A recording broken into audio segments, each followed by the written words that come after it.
Good morning. लिपि, आज अपन पढ़ेंगे लिपि। अपने विचारों को प्रकट करने के लिए जो चिन्ह काम में लेते हैं वो लिपि कहलाती है। वो लिपि कहलाती है। अपने विचार प्रकट करने के लिए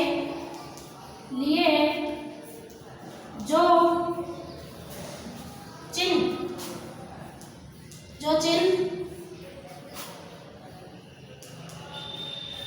काम में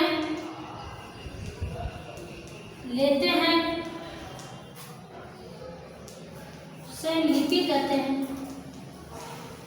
लिपि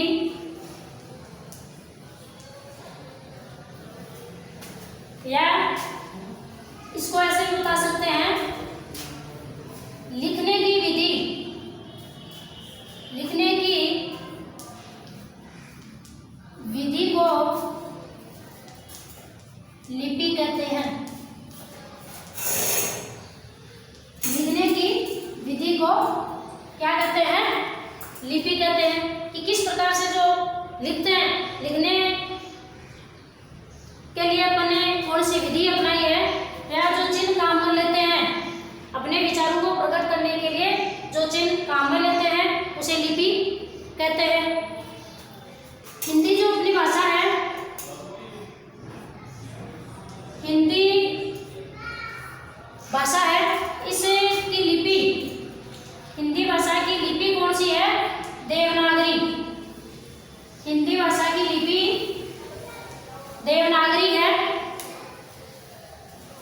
और पंजाबी जो भाषा है, पंजाबी भाषा है, उसकी लिपि गुरुमुखी है।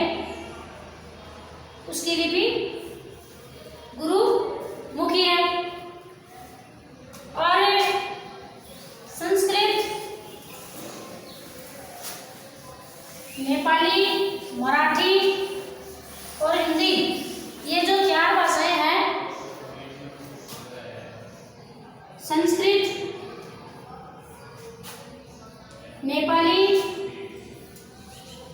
मराठी व हिंदी, ये जो चार भाषाएं हैं, इन चारों भाषाओं की लिपि है वो देवनागरी है। इन चारों भाषाओं की लिपि कौन सी है? देवनागरी लिपि है। तो देवनागरी जो लिपि है उसकी विशेषता क्या होती है? देवनागरी लिपि की विशेषता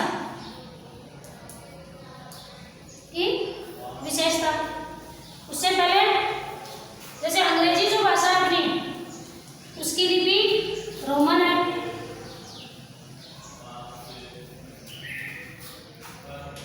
देवनागरी लिपि की विशेषता, सबसे प्रमुख विशेषता क्या होती है? यह लिपि जो है वो बाएं से, यह लिपि बाएं से दाएं, बाएं से दाएं लिखी जाती है। ये लिपि जो है बाएं से दाएं लिखी जाती है। जैसे मैं अभी जो लिख रही हूँ वो मैं बाएं से दाएं लिख रही हूँ। तो इसकी जो लिपि है, देवनागरी लिपि की प्रमुख विशेषता ये है कि यह बाएं से दाएं लिखी जाती है। दूसरी इसकी विशेषता ये होती है कि इस लिपि में जैसा उच्चारण अपन करते हैं, इस लिपि में शब्दों का जैसा उच्चारण किया जाता है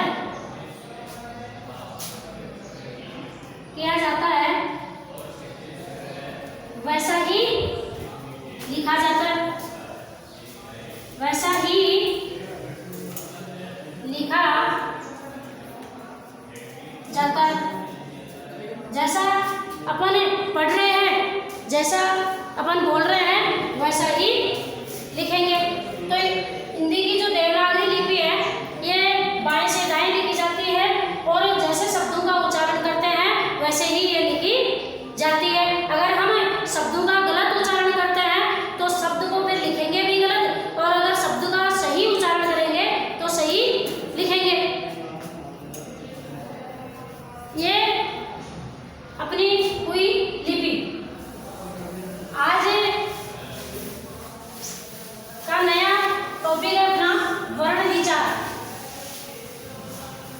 वर्ण वर्ण विचार, वर्ण विचार। वर्ण किसको कहते हैं? तो भाषा वर्ण है, भाषा की सबसे छोटी इकाई को वर्ण कहते हैं। भाषा की सबसे छोटी इकाई कहो इसको, या इकाई को ध्वनि भी कह सकते हैं। ध्वनि भाषा की सबसे छोटी इकाई को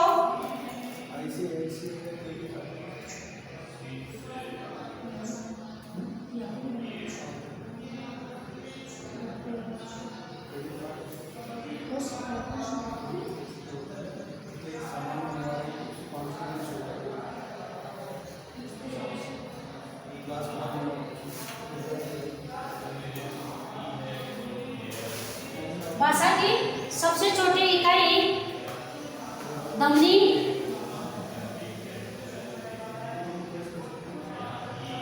वर्ण कहलाती। वर्ण भाषा की सबसे छोटी इकाई को क्या कहते हैं? भाषा की सबसे छोटी इकाई को वर्ण कहते हैं। भाषा की सबसे छोटी इकाई वर्ण कहलाती है। फिर वर्ण, हिंदी जो अपनी भाषा है इसमें कुल वर्ण 44 माने गए हैं। हिंदी भाषा में कुल 44 वर्ण है। कुल 44 वर्ण है, जिसमें कुल 44 वर्ण है। और वो कौन कौन से हैं? तो देखो, क वर्ग, इसके अंदर क, ख, ग, घ और न। फिर च वर्ग आता है, इसमें च, छ, ज, झ, ये। फिर अपना ट वर्ग आता है, इस ट वर्ग में भी 5 वर्ण है। ट, ठ, ड, ढ, अण। फिर त वर्ग है, त वर्ग के अंदर भी त, थ, द, ध, न। फिर आता है प वर्ग, प वर्ग में प, फ, ब, भ, म। फिर है य, र, ल, व, स, श, श, है।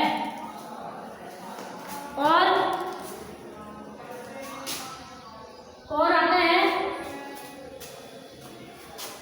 ए, आ, ई, उ, छोटी री, ए, आई, ओ, औ। ये आपके सामने जो है ये टोटल देखो 44 वर्ण है। यहाँ से अपन काउंटिंग करते हैं कि 1 2 3 4 5 6 7 8 9 10 11। ये तो है 11। फिर यहाँ देखो क वर्ग में कितने वर्ण है? 5, इसमें 5, इसमें 5, इसमें 5, इसमें 5, ये 4 और ये 4।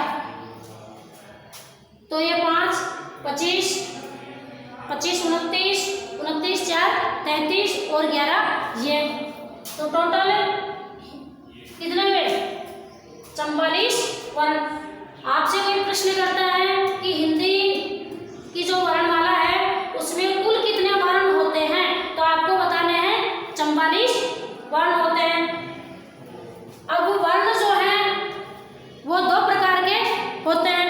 वर्ण जो है ये तो कुल वर्ण है कि हिंदी भाषा में कुल 44 वर्ण होते हैं। अब वर्ण जो है वो कितने प्रकार के होते हैं? वो है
आवश्यकता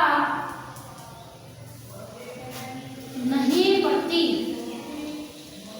आवश्यकता नहीं पड़ती, उन्हें स्वर वर्ण कहते हैं, उन्हें स्वर वर्ण कहते हैं। ये वे वर्ण जिनका उच्चारण करने के लिए अन्य वर्णों की आवश्यकता नहीं पड़ती, उन्हें स्वर वर्ण कहते हैं। ये देखो यहाँ स्वर वर्ण